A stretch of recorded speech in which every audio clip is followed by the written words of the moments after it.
Hello everyone, स्वागत है आपके अपने यूट्यूब चैनल व्हाइट सर पर। तो आज हम देखने के लिए जा रहे हैं समांतर श्रेणी और इससे जुड़ी हुई कॉन्सेप्ट के बारे में बात करना बेहद ही जरूरी है, क्योंकि विदाउट कॉन्सेप्ट आप क्वेश्चन समझ के तो नहीं कर सकते हो, या फिर जब समस्याएं आएंगी तो मुश्किल होने वाली है विदाउट कॉन्सेप्ट को। तो यहाँ पर हम कॉन्सेप्ट को समझने वाले हैं कि कौन कौन से फॉर्मूले हमारे को लगने वाला है और वो फॉर्मूला आखिर आया कहां से। इन सारी बातों के बारे में जानकारी हम देखने वाले, पर कुछ उदाहरण की बात करेंगे ताकि एपी जो है वो कुछ हमारे दिमाग में जो है क्लियर हो सके। भाई एपी होता क्या, किसको बोल देंगे एपी? एपी का मतलब क्या हुआ? आलू प्रसाद। एपी का मतलब क्या हुआ? आलू प्रसाद? जी बिल्कुल नहीं। एपी का मतलब होता है अर्थमेटिकल प्रोग्रेशन। ठीक है, क्या होता है? अर्थमेटिकल प्रोग्रेशन, जिसका आप हिंदी में बात करोगे तो अभी यहाँ पर लिखा है समांतर श्रेणी। 5वां चैप्टर है हमारा। किसको बोल देंगे एपी? तो इसके लिए हमने क्या किया, इसके लिए हमने एक उदाहरण यहाँ से देखा। ठीक है, एपी को समझने के लिए हमारे पास जो है एक उदाहरण की बात करेंगे। पहला उदाहरण है हमारे पास, रीना ने क्या किया? रीना ने एक पद के लिए आवेदन किया और उसका चयन हो गया। उसे यह पद 8,000 के मासिक वेतन और 5,000 रुपया की वृद्धि के साथ दिया गया। अब यहां से हमको देखना है, रीना को एक जॉब मिलता है।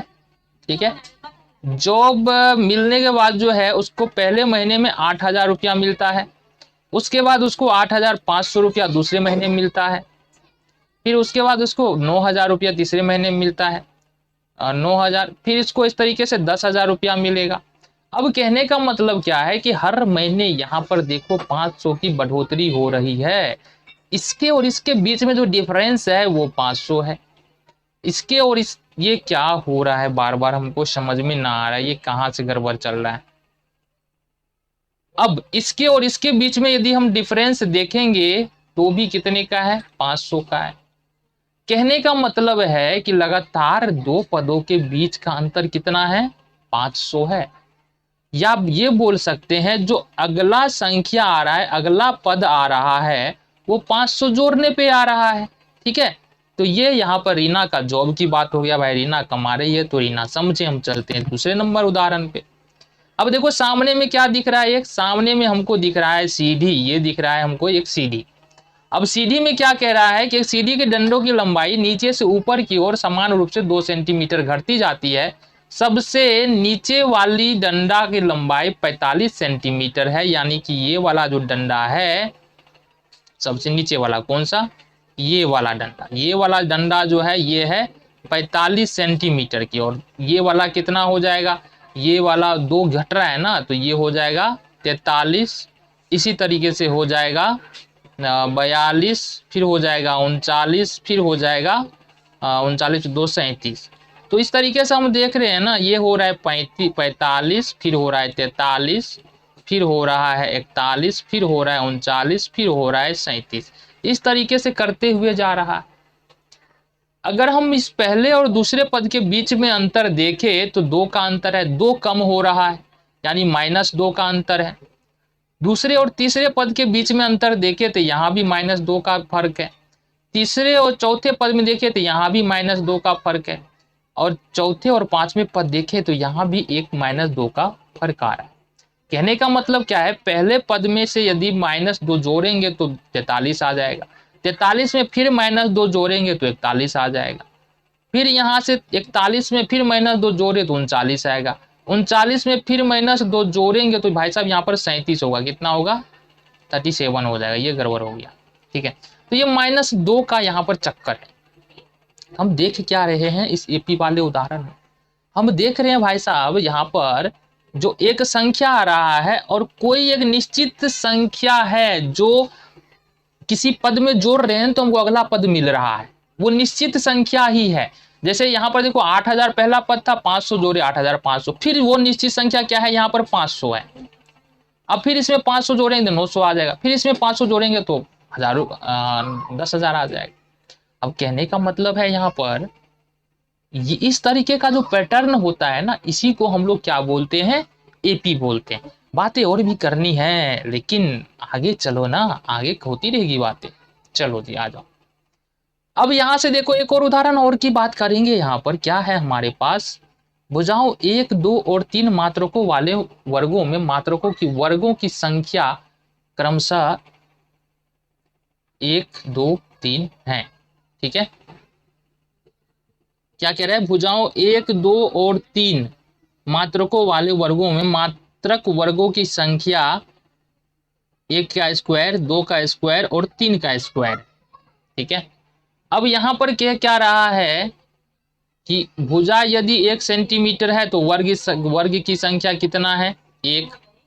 अगर भुजा 2 सेंटीमीटर है तो वर्ग की संख्या 2 पर स्क्वायर है। भुजा यदि 3 सेंटीमीटर है तो वर्ग की संख्या 3 पर स्क्वायर है। भुजा यदि 4 सेंटीमीटर है तो वर्ग की संख्या 4 पर स्क्वायर है। जरा इसको सॉल्व करो तो यहाँ से 1 + 2 दूनी 4 + 3 तिया 9 + 4 चौके 16। ठीक है, अब ये बताओ क्या ये एपी बन रहा है कि नहीं बन रहा है। 1 में 4 जोड़ेंगे 5 हो जाएगा, 4 में 5 जोड़ेंगे 9 हो जाएगा, और 9 में 5 जोड़ेंगे तो क्या हो जाएगा, 16। यहां से क्या हो रहा है, 16 हो रहा है ना, 16 हो रहा है। लेकिन हमको होना क्या चाहिए था, यदि एपी में चाहिए तो 5 5 ही जोड़ करके हमको आगे जाना था। तो ये देखो 16 हो रहा है, इसका मतलब ये एपी में नहीं है, क्योंकि कॉमन डिफरेंस इसके बीच में कितना का है, 1, 4, इसके बीच में 3 का है, इसके बीच में 5 का है, इसके बीच में कितना का है, 7 का है। तो देखो यहाँ कॉमन डिफरेंस ही इक्वल नहीं है। जब कॉमन डिफरेंस इक्वल नहीं है, अब बात ही नहीं की कॉमन डिफरेंस क्या होता क्या है। ठीक है, तो अभी बात कर लेते, यानी कि दो पदों के बीच के जो अंतर है वो इक्वल नहीं है, इसका मतलब यह एपी में नहीं है। मतलब इसका अगला टर्म हम बता ही नहीं सकते हैं ना कि अगला टर्म क्या होने वाला है। ठीक है, अब यहां से हमको बात कर लेना है, आगे देख लो, आगे वाले उदाहरण की बात कर ले जरा। अब यहां पर आ जाओ, अब 3 उदाहरण की बात कर लेते हैं। पहला उदाहरण है हमारे पास 1, 2, 3, 4, ये 4 उदाहरण है हमारे पास। देखो 1 में 1 जोड़ेंगे 2 हो जाएगा, 2 में 1 जोड़ेंगे 3 हो जाएगा, 3 में 1 जोड़ेंगे 4 हो जाएगा। मतलब दो पदों के बीच में अंतर जो है ना, यहाँ पर दो पदों के बीच अंतर ये है यहाँ पर कितना, 1 का है। दूसरा ले लो यहाँ से उदाहरण, दूसरा उदाहरण है 100 है, फिर 70 है, फिर 40 है, फिर 10। अब यहाँ देखो 70 में से क्या करें, +30 जो -30 जोड़ेंगे तो 100 में -30 जोड़ेंगे तो 70 होगा, फिर 70 में -30 जोड़ेंगे 40 होगा, फिर 40 में -30 जोड़ेंगे तो 10 होगा। मतलब अंतर कितना का है, अंतर यहाँ पर -30 का। तो दो पदों के बीच का अंतर कितना हो गया, यहाँ पर -30 हो गया। तीसरा उदाहरण देखो, -3, -2, -1, 0। अब एक बात बताओ, यहां से माइनस तो 3 है, फिर यहां से -2 हो रहा है, -1 हो रहा है, 0 हो रहा है, कितने का अंतर है जरा देखो, -2 और -3। यहाँ 1 का अंतर है, कितने का अंतर है, 1 का अंतर है। -3 है, उससे एक पीछे -2, उससे एक पीछे -1, फिर 0। तो यहाँ पर दो पदों के बीच का अंतर कितना है, 1 है। एक माइनस में नहीं, सिर्फ 1 है। अब ये दो पदों के बीच में जो अंतर होता है ना, उसको बोलते हैं कॉमन डिफरेंस, यानी कि पदांतर बोलते हैं। ठीक है, एपी के दो पदों के बीच के अंतर, देखो मान लो यह एक एपी है, पहला नंबर उदाहरण में 1, 2, 3, 4। ठीक है, दूसरा नंबर उदाहरण क्या बता रहा है, 100, 70, 40, 10। और तीसरा नंबर उदाहरण इधर देख लेते हैं क्या बता रहा है। तीसरा नंबर उदाहरण बता रहा है -3, -2, -1, 0। अब यहाँ पर मान लो कि ये जो है ना, अब यहाँ पर भाई साहब आगे क्या होगा, 1, 2, 3, 4 हो जाएगा।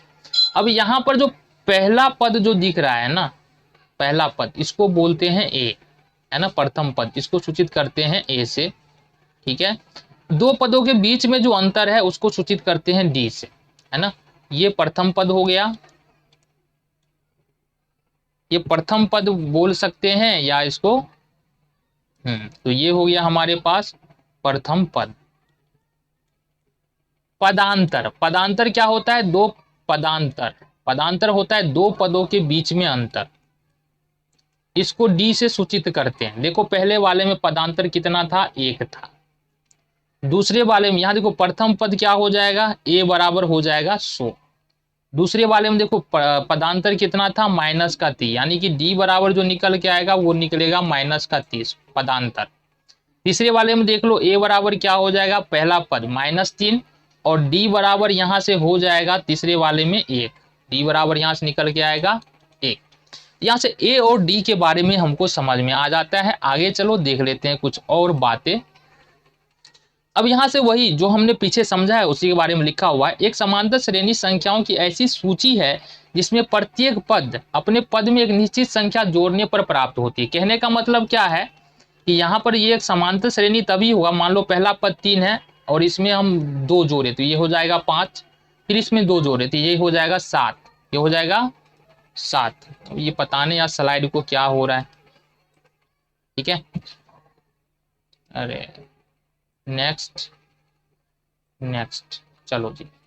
तो यहाँ से पहला पद 3 था, दूसरा पद आ गया 5, तीसरा पद आ जाएगा यहाँ से 7, फिर 2 जोड़ो फिर आएगा 9, फिर 2 जोड़ो फिर जाएगा 11।